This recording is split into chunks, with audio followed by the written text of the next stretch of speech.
Hi, my name is Amanda Gustin, and I'm the Public Program Manager at the Vermont Historical Society. Today I'm going to talk about an object that would have been extremely common maybe 100 years ago, but that we don't see or use nearly as much today, and it is the saw in front of me. Specifically, this is an ice saw. Before, we could all just go to our fridges and freezers and have ice automatically poured into our glasses through the wonders of modern technology.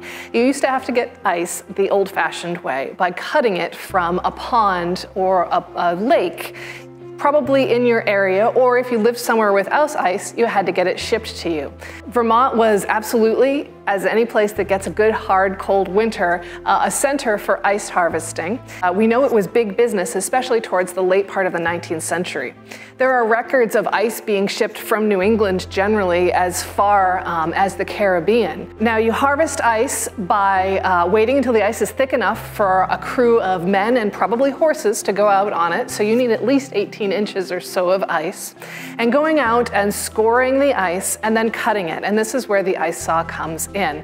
You would have put your hands on the handle there, as you can see. Most of this ice saw would have been going into the ice and under the water, and you would have walked down a line, sawing up and down, exactly like you were standing on a really big piece of wood. Ideally, you're keeping a good straight line because you're going to make the ice into blocks.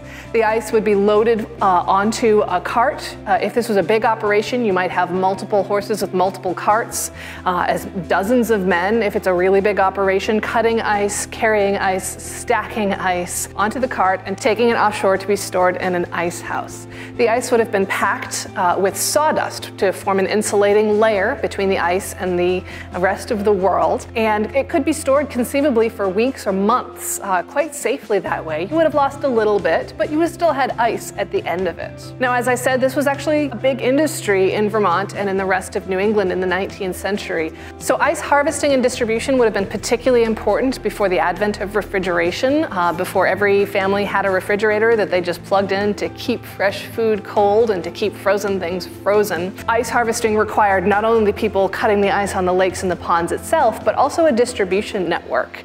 Initially, that would have been horses and carts moving it to the ice house, and then from the ice house to a point of sale.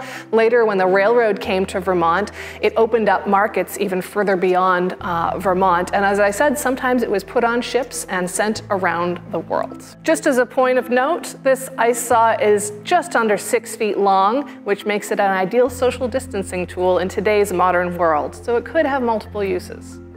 Thanks for joining us today. Please make sure you follow the Vermont Historical Society on social media and check out our website, vermonthistory.org, to learn more about our collections and about Vermont history.